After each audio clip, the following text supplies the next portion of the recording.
ASM info viewers அனைவருக்கும் வணக்கம். நான் உங்கள் doctor Rajalakshmi, Siddha physician. So இந்த பதிவில் நம்ம எதை பற்றி பார்க்க போகிறோம்னா, ஆண் பெண் இருபாலருக்கும் பிறப்புறுப்புகளில் கருந்திட்டுகள் மாதிரி இருக்கும். ஸோ இது என்ன காரணங்கிறது தெரியாது. பொதுவாக நம்ம என்ன அப்படின்னு பார்த்தீங்கன்னா, அடுத்தவங்ககிட்ட கேட்கவும் நம்ம தயக்கப்படுவோம். ஸோ கேட்டால் என்ன நினச்சிக்குவாங்க, நம்ம நீட்டாக இருக்கிறது கிடையாது, பர்சனல் ஹைஜீன் கிடையாது, ஸோ அதனால தான் இப்படி இருக்கும் அப்படின்னு மற்றவங்க நம்மளை தப்பாக புரிஞ்சுக்குவாங்கன்னு சொல்லி நம்ம பெருசாக டிஸ்கஷன் பண்ணுறது கிடையாது. ஸோ நம்மளாம் என்ன பண்ணுவோம் அப்படின்னு பார்த்தீங்கன்னா, கூகுள் பண்ணி இந்த க்ரீமை போடுங்க, அந்த க்ரீமை போடுங்க, இந்த க்ரீமில் இந்த மாதிரி இருக்குது அப்படின்னு. பட் இங்கே எல்லாம் போடுறதுக்கு முன்னாடி நமது முறையில் கூட டாப்பிக்கலாக எல்லாத்தையும் போடுறதுக்கு முன்னாடி ஃபஸ்ட்டு என்ன ரீசன் அப்படிங்கிறது புரிஞ்சுக்கணும். ஸோ ரீசனை நம்ம தெரியாமல் நம்ம போட்டுக்கிட்டே இருந்தோம் அப்படின்னா நமக்கு ஃபேட் ஆகலாமே தவிர பிரச்சனைகள் குறையாது, புதுசாக பிரச்சனைகள் தான் ஏற்படும். இந்த கருந்திட்டுகள் யூஸ்வலாக எப்படி இருக்கும் பார்ப்பதற்கு அப்படின்னா, அழுக்கு படிந்தார் போல் இருக்கும். ஆனால் நம்ம ஸ்க்ராட்ச் பண்ணோம்னா ஒன்றும் வராது, தேய்ச்சி விட்டோம்னா கூட பெருசாக ஒன்றும் போகாது. ஸோ இது யூஸ்வலாக என்னன்னு சொல்லுவாங்க அப்படின்னா, அகாந்தஸ் நைக்ரிகன்ஸ் அப்படின்னு சொல்லுவாங்க. ஸோ இந்த மாதிரி ஆண் பெண் இருபாலருக்கும் இருந்தது அப்படின்னா மெயின் விஷயமா ஹார்மோனல் இம்பேலன்ஸ் தான். பொதுவாக இது ஆண் பெண் இருவருக்குமே என்ன அப்படின்னு பார்த்தீங்கன்னா, அவங்க அந்த ஒரு மெனார்கி வயதடையும் காலம் முன்னாடி வரைக்கும் பெருசாக இருக்காது.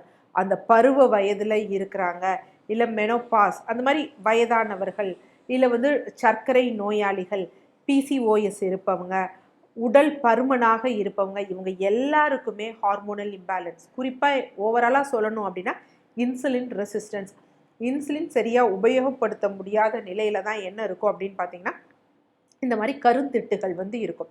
இந்த கருந்திட்டுகளே ரெண்டு இருக்கும். ஒன்று என்ன அப்படின்னு பார்த்தீங்கன்னா, ஒரு மாதிரி வரி வரியாக இருக்கிற மாதிரி இருக்கும், அதுதான் இன்சுலின் ரெசிஸ்டன்ஸ்.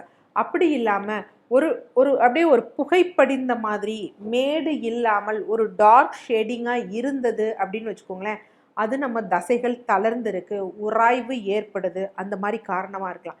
இல்லை உள்ளாடைகளில் இருக்கக்கூடிய கெமிக்கல்ஸ், இல்லை நம்ம யூஸ் பண்ணக்கூடிய ஃப்ராக்னன்ஸ் நமக்கு ஏற்ற மாதிரி இல்லைன்னா தான் இந்த மாதிரி பரந்த கருந்திட்டுகள் இருக்கும். இது இல்லாமல் இன்னும் சில விஷயங்கள் இருக்குது. சில ஆட்டோ இம்யூன் டிஸார்டர் இருக்குது. ஈவன் ஹைப்போதைராய்ட்லேயே பார்த்திங்கன்னா ஆட்டோ இம்யூன் ஹைப்போதைராய்டிட்டிஸில் இந்த மாதிரி வரும், எஸ்எல்இலையும் இந்த மாதிரி வரும். ஸோ அதுக்காக நம்ம பயந்துட வேண்டாம், ஏன்னா ஒவ்வொன்றையும் நம்ம வேறுபடுத்தி தெரிஞ்சுக்கணும். அதற்காக தான் இப்போ ஒரு அகாந்தஸ் நைக்ரிகன்ஸோ இல்லை ஒரு பிசிஓஎஸோ ஒரு இன்சுலின் ரெசிஸ்டன்ஸில் இருந்ததுன்னா பெருசாக பிரச்சனைகள் தெரியாது. ஆனால் எஸ்எல்இ எல்லாம் அந்த மாதிரி இருந்துட்டு நம்ம டாப்பிக்கெல்லாம் தேய்ச்சிக்கிட்டே இருந்தோன்னு வச்சுக்கோங்களேன், அது பிரச்சனைகளை உண்டு பண்ணும். ஸோ ஃபஸ்ட்டு விஷயம், இப்போ இதுதான் காரணங்கள். இதை நம்ம ஓவர் கம் பண்ண என்ன பண்ணலாம் அப்படின்னு பார்த்தீங்கன்னா, யூஸ்வலாக பார்க்கணும், நம்ம யூஸ் பண்ணக்கூடிய சோப்ஸ் ஏதாவது பயங்கரமாக பார்த்திங்கன்னா அல்கலியாக இருக்குது அப்படின்னா சோப்ஸை நம்ம விட்டுட்டு நம்ம பாடி வாஷ், இல்லைன்னா பெஸ்ட்டு நலுங்கு மாவு. ஸோ நலுங்கு மாவு தேய்ச்சி குளிக்கிறத நம்ம பழக்கத்தில் வச்சுக்கணும், அது ரொம்ப முக்கியம்.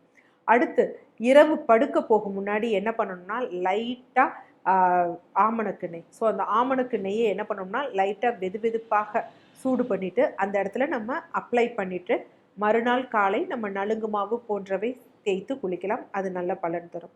மூன்றாவது, நமக்கு இன்சுலின் ரெசிஸ்டன்ஸ் இருக்குது, இல்லை அகாந்தஸ் நைக்ரிகன்ஸ் இந்த காரணங்களால் கருந்திட்டுகள் இருந்தது அப்படின்னா நார்மலாக நம்ம என்ன பண்ணலாம் அப்படின்னு பார்த்திங்கன்னா, உருளைக்கிழங்கு. ஸோ இந்த உருளைக்கிழங்கை நல்லா அரைச்சிட்டு சாறு எடுத்துக்கலாம், இல்லை அதனுடையே கொஞ்சம் கடலை மாவு கலந்து நம்ம எக்ஸ்டர்னலாக அப்ளை பண்ணிவிட்டு ஒரு 15 மினிட்ஸ் கழித்து வாஷ் பண்ணிடலாம். அப்படி இல்லைன்னா தயிரோ யோகர்ட்டோ இதனுடன் பார்த்திங்கன்னா அதிமதுரம் பவுடர் போட்டு மிக்ஸ் பண்ணிவிட்டு அந்த இடத்துல டாப்பிக்கலாக வெளிப்புறமாக அப்ளை பண்ணிவிட்டு ஒரு 15 நிமிஷம் கழித்து வாஷ் பண்ணிட்டோம்னா அது ஃபேட் அவுட் ஆயிரும். ஸோ இதுதான் யூஸ்வலாக அந்த வெளியில் இருக்கிறது போக நம்ம பண்ண வேண்டியது. ஆனால் என்ன காரணங்களால் இருக்குது அப்படின்னு பார்த்து நம்ம முறையாக ட்ரீட்மெண்ட் எடுத்தோம்னா தான் அது நல்லது. இந்த கருந்தட்டை சில பேர் என்ன அப்படின்னு பார்த்திங்கன்னா, நமக்கு சின்ன சின்னமாக கரும்புள்ளிகள் போன்று வரும்.